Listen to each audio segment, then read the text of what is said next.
What's going on, guys? Welcome back to another post game here on Met Central. Today we're going to recap the game that the Mets just wrapped up as they beat the Washington Nationals 6-2, and now they are above 500 and are half a game back from a wild card spot. Let's talk about before we do. Leave a like on the video if you enjoy. Subscribe if you guys are new, especially if you're a Met fan, and turn on your notifications so you know when I upload or go live. Pretty much contributions all around tonight, so it was nice to see. And what do you know, the bullpen didn't stink up the joint. Otherwise, we're probably sitting here talking about a loss.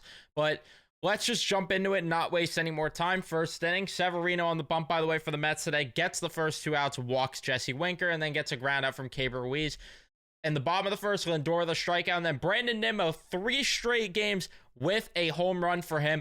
And could the MLB just make an exception to add someone to the All-Star game late? Because it is absurd that he's not going to be in the All-Star game. It's just ridiculous. And I am so glad, too, that he's not in the leadoff spot anymore, because it's just like the ability that he has to be dynamic in the 2-hole. And now that he's there, I just love it so much. And obviously, you know, diminish the whole point there because no one was on base in front of him. But regardless, Nimmo gets a home run, and you absolutely take it. I mean, the power that he's hitting for this season is unbelievable, and I absolutely love it. Makes it 1-0. Martinez strikes out. Alonso with a single. Vientos pops out. We go to the top of the second, where Sevy gets a nice 1-2-3 inning. Bottom of the second, Alvarez with a single. Iglesias hits into an out, and then Tyrone Taylor hits into a double play. Top of the third, a fly out from Vargas. Young strikes out. Abrams with a walk, and then Wood strikes out. So Severino cruising through so far through 3. Surely that doesn't change, right? Bottom of the third, the Mets go down in order. Top of the fourth, Winker with a ground out, Keibert Ruiz with a single, Garcia with a strikeout, and then Lane Thomas gets a single. And this drove me insane. Yepes gets a single, and it makes it 2-1 because Severino, for whatever reason, opts to not back up Alvarez behind the plate there. I just don't understand. And then he did it again with Vargas, who got a single next. He did it again. And then he ended up stealing second. But that's just inexcusable baseball right there. And it didn't happen again. And if it does happen again, I'll lose my mind even more. But come on, like, you're a veteran in this league, and you're not covering or you're not backing up behind the plate. That's just inexcusable right there. There's really just no defending that.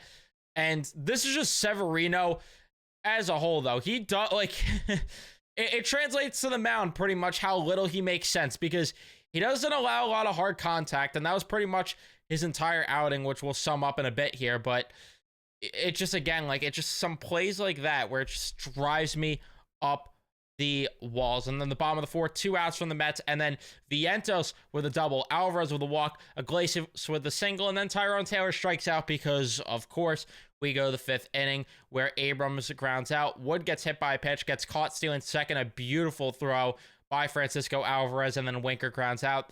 That ends the inning. In the bottom of the 5th, a 1-2-3 inning.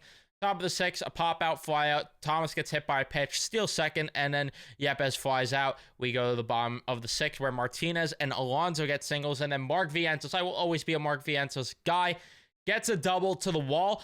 Literally have no clue how Pete Alonso did not score there. But regardless, it didn't matter because he ended up crossing the plate this inning, so it's kind of a moot point. But it went all the way to the wall. I don't understand how he's not scoring there. But Alvarez then with a walk as Derek Law comes in. Would have liked for them to have done a little more damage on Patrick Corbin of all pitchers, but regardless. Then Iglesias with a single, 4-2. This guy has just saved my life from a vibes perspective, from a baseball perspective, and it makes 0 sense why DJ Stewart and Jeff McNeil continue to get at-bats over a guy like Iglesias. Well, I get why, because of the lefty-righty matchup thing. Just put your best hitters in the lineup so you get the best results. Tyrone Taylor with a single, and then Bader hits into a force out. Not a pretty at-bat. He swung at the 4th pitch there. That would have been an easy walk for him. And then I don't like what he swung at there, which made contact, but ended up being an out. But regardless, a run crosses thanks to a throwing error there by Garcia, 5-2. Lindor grounds out. We go to the top of the 7th. A walk from Vargas. Young bunts into a out, moves over the runner. and Jake Diekman comes in, and you could be the most optimistic Met fan in the world. You didn't have faith. You didn't. Just stop lying. Stop lying. You didn't have faith in Jake Diekman, but he gets 2 strikeouts on Abrams and Woods. And will he continue to be successful down the road? I don't know. I hope so. But for tonight, I will absolutely take it. Floro comes in, gets a 1-2-3 inning. Danny Young then comes in. First 2 outs. Beautiful play by Lindor, by the way, on the Winker ground out. Garcia with a double. Buto comes in, gets a strikeout on Lane Thomas. And once Buto came in, I honestly felt pretty safe because it's Jose Buto. Like, how could you not like this guy? And then Barnes comes in, Jacob Barnes. I do not like that guy because of how terrible he was with the Mets. Sure, he's a great dude, but pitching-wise, no. Vientos walks, and then you have McNeil come in to pitch run. Alvarez hits it to a double play. Iglesias with a double, and then Tyrone Taylor with a triple. As I think that's a second straight game doing that. 6-2. Bader lines out, and then we go to the top of the 9th where it was a 1-2-3 inning and an easy win there for the Mets. And in terms of a couple things with this game, Iglesias, one thing that I have to mention when it goes back to me saying just put your best guys in the lineup, I want to get the stat up because it was circulating a lot on Twitter about Iglesias' numbers with runners in scoring position. Yeah, he's 10 for 19 with runners in scoring position. The guy hits in the clutch. He plays the field better than guys like Stewart and McNeil. Why is he not playing every day? I just don't understand it. Play him every day until it doesn't work anymore.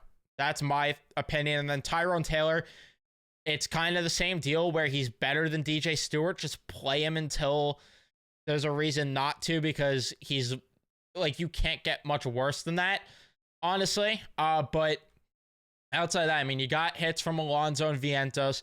JDM got a hit too, which was nice.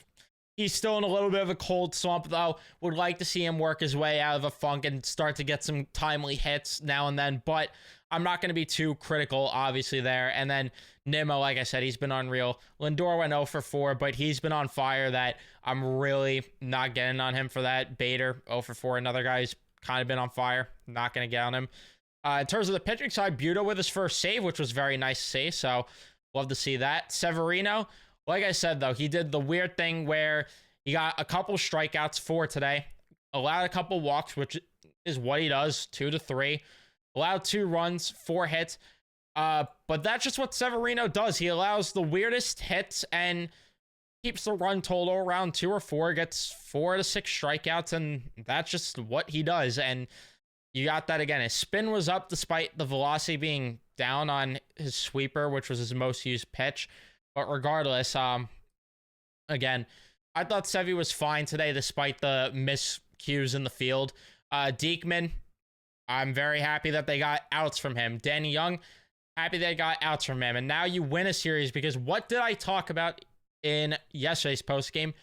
You got to start winning series. It's not just about, or you got to start like winning games and urgently if you want to be a playoff team. And to win this game is huge because you didn't use any of your really reliable relievers. You have Nunez for tomorrow. You have Diaz. Maton could make his Mets debut potentially tomorrow. So you have the options back there in the bullpen. I still would like to see them try Tyler McGill in the bullpen a bit, because look at how it's working out for Buto. And listen, Buto was like actually good as a starter, but still, why not try it right now, especially when a guy like Hauser is just not it at all, and he's pretty much there to just be the mop-up guy, but it's unrealistic for that to happen. But that is going to be it for me. We will be back tomorrow covering the next game. Don't forget to leave a like if you haven't already. Don't forget to subscribe, turn on your notifications so you know I upload or go live, and I'll see you guys in the next one.